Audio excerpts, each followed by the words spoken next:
kicking back on this summer breeze.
Welcome to Double K's Classroom.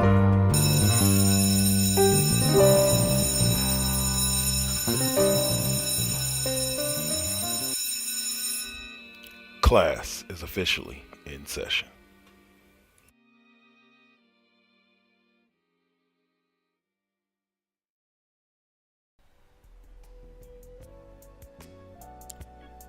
The following Four Aces production is for mature audiences only.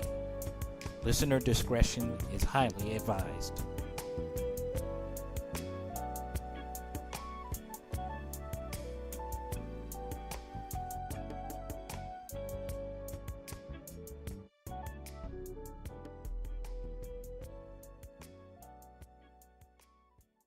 So, what's up?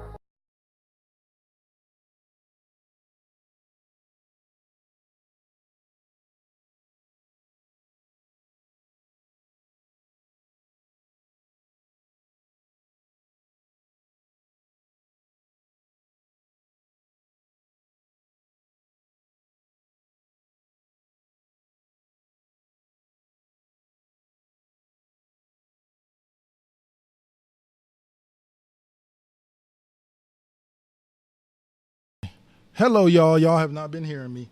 Are y'all ready for some baseball? Are y'all ready for some baseball?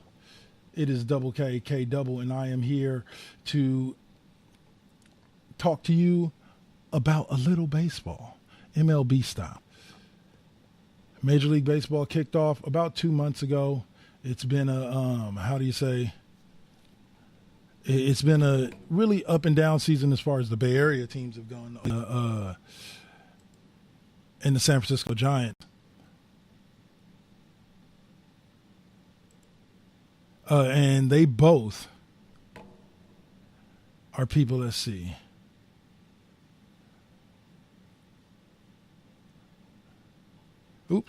They both have done decent. The A's are starting to come back up. The Giants won a game here and there. I believe they're still in last place in pulling up the MLB rankings right now. But the standings right now. Penny's progress in basketball. Okay. Oh my goodness! Now I'm on NCAA, man. My computer runs a little slow, y'all. I'm sorry. Let me see if I can pull them on my phone a little faster. The A's, I believe, have like 30 wins at this point, somewhere around there. They're up 2-0 over Houston right now, so that's a beautiful thing. But let's see. Standings for the MLB. But MLB.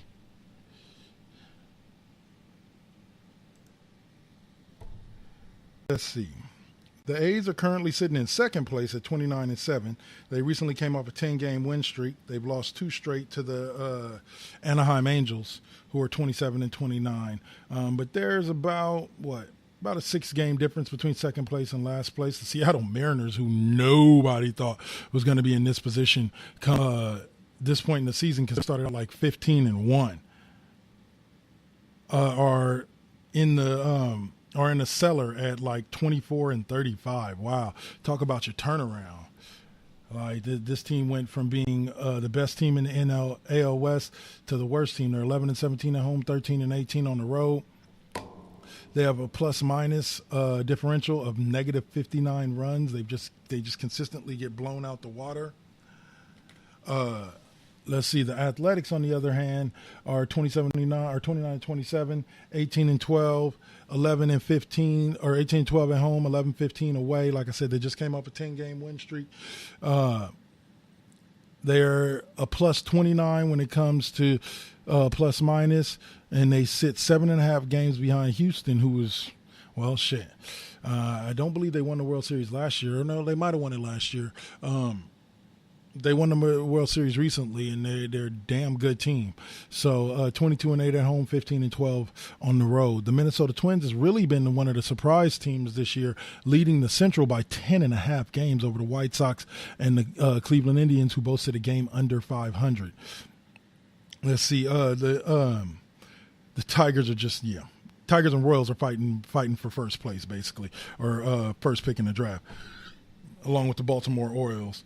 But the New York Yankees lead them AL East at 37-19 record. I wouldn't say they came out of nowhere, but because everybody knew that they were a pretty damn good squad to begin with. So the Yankees 37-19. I'm not really that surprised by it. 20-11 at home, 17-8 on the road, a plus 77 differential, and 8-2 in their last 10 games. The Rays are a big surprise for me, sitting at 35-20, only a game and a half behind the Yankees.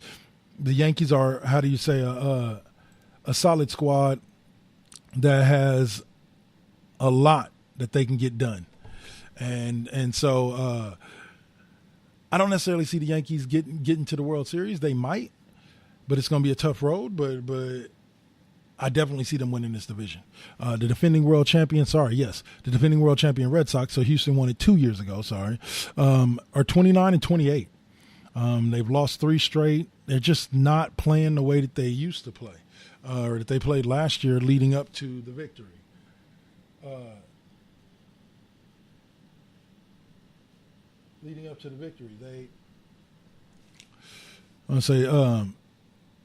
They might turn it on later in the season. We are only 50 games into the season, so who knows? But they, like I said, 50 games into the season, and they're done.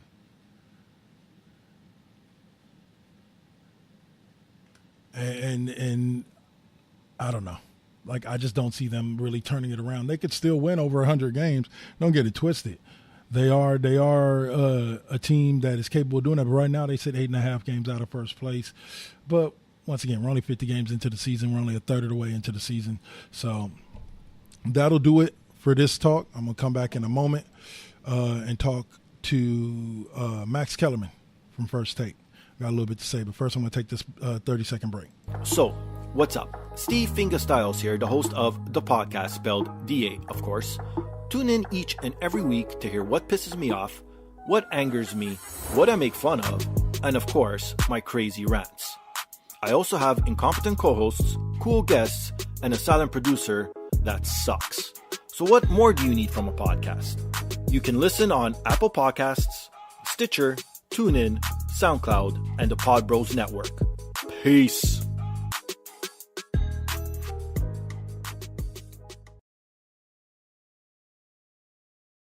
All right, so Mr. Max Kellerman, I listen to you, I idolize you, man. I watch you on First Take. You're such a stats and numbers guy. Like, I completely idolize what you do. But there's certain things that you're inconsistent on that kind of upset me. You have this tendency to be inconsistent when it comes to the subject of LeBron. I'll start here. At least once an episode of First Take, I listened to you say that you discount KD's rings, or you discount his championships or his run with the Warriors because of the fact that he played on such a great team. And that's okay. Like, if that's your opinion, like, nobody can take that away from you. I completely understand. That's okay. But where the hypocriticalness comes in of it is that you don't take away from LeBron for having to join the Heat to win his first chip. Like, I don't understand that, because to me there's not much of a difference. Yeah, KD joined a team that already had a few All-Stars on it and that was already pretty good and was a 73-win team, even though we could dig into how they lost, I believe 10 different people that year and rebuilt the bench from scratch when they signed KD to clear enough cap room to sign KD. So it really wasn't the same 73-win team that he joined. But we can go ahead and go with your assumption that the 73-win team is what was joined. So he joined a 73-win team. Okay, that's fine.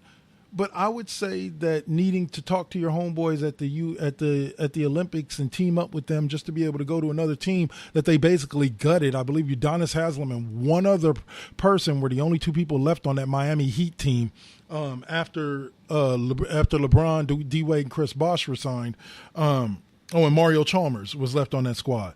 So I believe only those two were left on that squad. So they gutted that team to get those players. The same way that the Warriors gutted their team damn near to get KD. They kept all their core pieces. But Miami really didn't have that many core pieces to work with. But they kept their core pieces, but they gutted the rest of the team. So with the team being gutted, I can't say that it's the same team, but there's still, even if it isn't the same, even if it is the same team, why discredit one and not the other? Just like you give LeBron credit for taking a good Warriors team, which, by the way, let's touch down on that real quick. Max, LeBron should have been able to beat that Warriors team by himself. That Warriors team was not the San Antonio Spurs of 2007. And he was a much better player. And that Warriors team had one superstar on it. Clay was emerging. Draymond was still coming into his own. Andrew Bogut was good. But like, you know, like they weren't who they are now. And so LeBron should have been able to beat that team. So I don't find it that impressive that it took him 6 games, because he should have won it in 6 games. Even with Matthew Dellavedova as his second best player. He should have won it in 6 games. But that's just my personal opinion. But you constantly talk about him doing that, and then he comes back crewed up, and he needed 2 other All-Stars and Kevin Love and whatchamacallit to take the Warriors to 7 games. But you always talk about how they took them 7 games and beat them, but you fail to mention that it took a suspension and 2 injuries for the pathway to be cleared for them to make that comeback. So, like I've told people before in the past, I give LeBron all the credit in the world for being the dude that stops, or I give credit to LeBron for being the dude that beat that stepped on a hobbled team when they were hobbled. But it would have been a much more impressive comeback had he beat a healthy Warriors squad. But I don't think he beats a healthy Warriors squad. That's the thing about it. He doesn't beat a healthy Warriors squad. Even with K-Love and Kyrie, he doesn't beat a healthy Warriors squad with Harrison Barnes instead of KD. Do you hear me, Max? Can you hear me? I hope so. Because this soliloquy has been for you.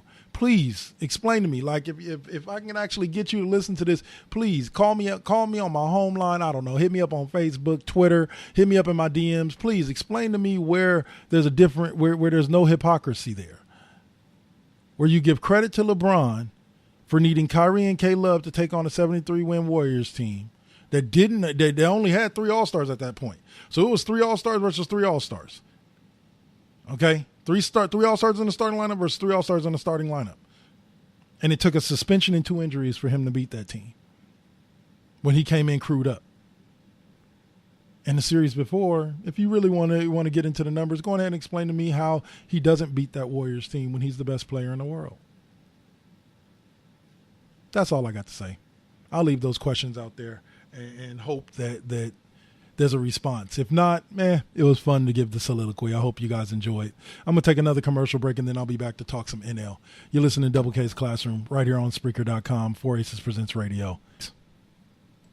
Hey guys, this is Venice, and I've got a message from a friend of mine about my favorite podcast. It's your boy, Flavor Flav, in full effect. Check this out, everybody. I want y'all to go check out TJ. What's good, everybody? TJ Johnson here for Voice from the Underground. I am the most handsome. Big Has. And I'm smoking my cigar, of course. You know what I'm saying? The Dutch. You pick me up in an Uber and a PT Cruiser, I'm calling Lyft.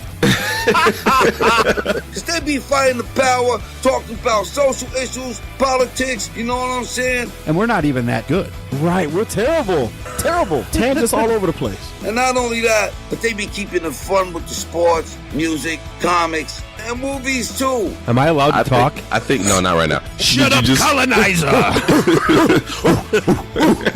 You know what I'm saying? He on Twitter at VFU Podcast. So you can find them. So check 1, 2. This is Flavor Flav. Yeah, boy.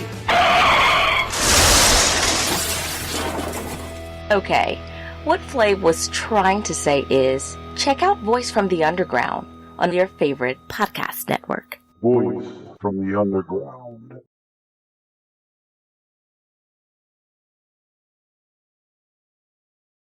All right, and there we go. That was Voices from the Underground out there, popping off with Flavor Flav and Venice. Excellent promo, guys. I wish I could throw something together like that myself. But anyway, so let's talk a little NL baseball. Let's start with the Giants in the NL West. Unfortunately, they sit in the cellar. I'm not a big Giants fan, but I don't like to see them struggle. I want to see another Bay Bridge series before I die. Please. Either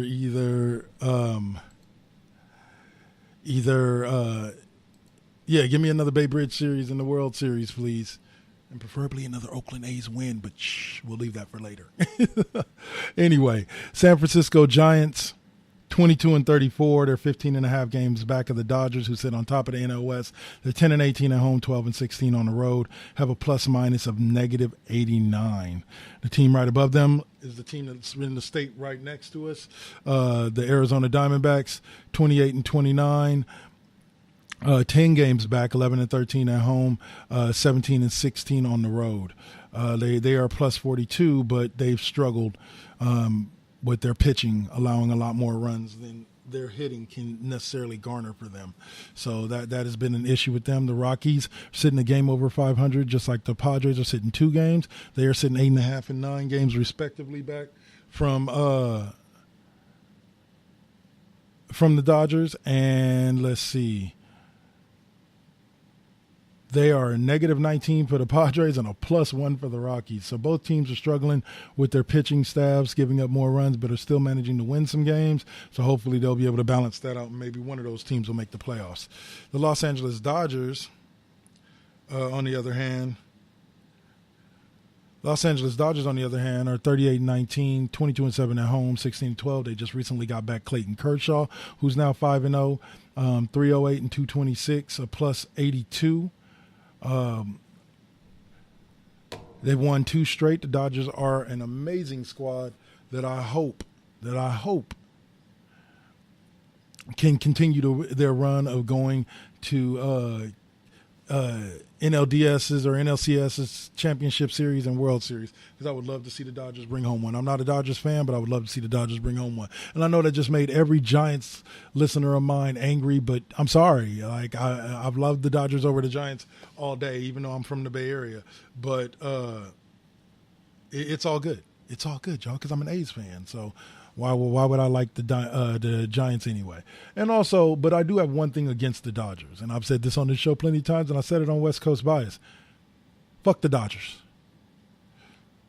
Fuck the Dodgers and fuck Kirk Gibson up his stupid ass. Nah, that was a great pitch, but I was mad because it stopped my A's from winning 2 out of 3 World Series championships. They beat the Giants in '89, lost to the Dodgers in '88, beat the Giants in '89, and then lost to the Reds in '90. It was the only three-peat I saw from the A's in my life, and they only won one of them. So that kind of sucked. But it was over the Giants, so I can't really complain there. The Cubs are sitting where most people would expect them to sit at 31-23 with Theo Epstein running the show on top of the Central Division. 18-10 at home, 13-3 away. They're 288 runs to 237, so they're a +51 differential. 4-6 in their last 10. The Milwaukee Brewers, so they've cooled off a little bit, are 32-26. So they sit a game behind the Cubs. So we should see another lovely,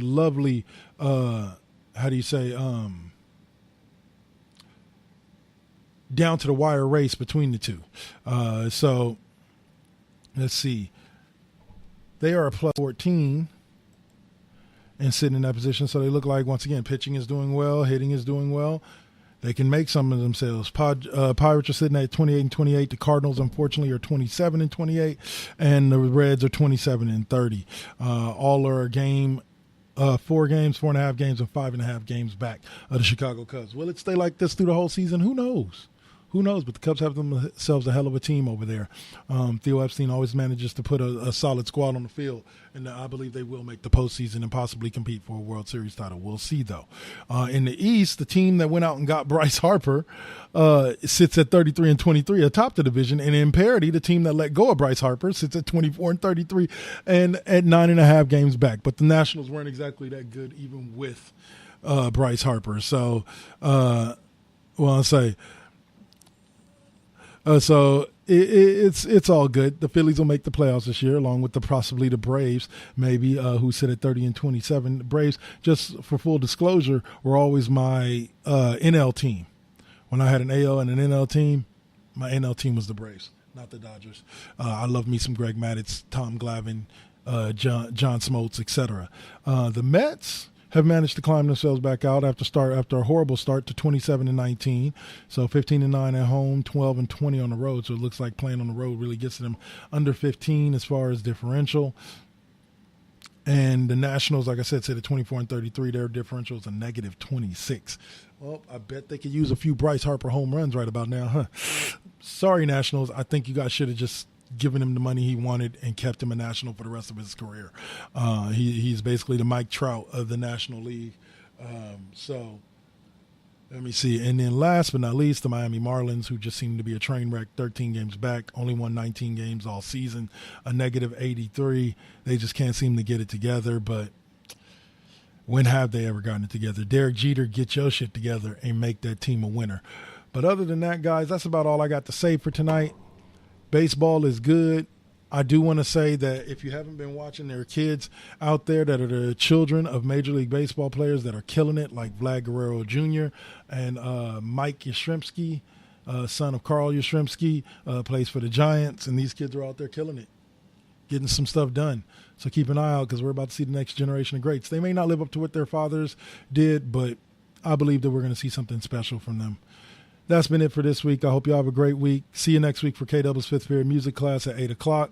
Right here on the 486 Presents Radio Network. Be sure to tune in to Mr. Deacon Experience tomorrow. Be sure to tune in to Lip Gloss and Mike's on Sunday, as well as Brick. And also tune in to Dirty Talk 101. And there should be an MVT Deuce within the next couple of days as well. Saint's been up to some big things, y'all, so keep listening in. Oh, and listen in to my brother over at Mo Studios. Lip Sync. Give him some love. All right, y'all. Have a great night. Peace.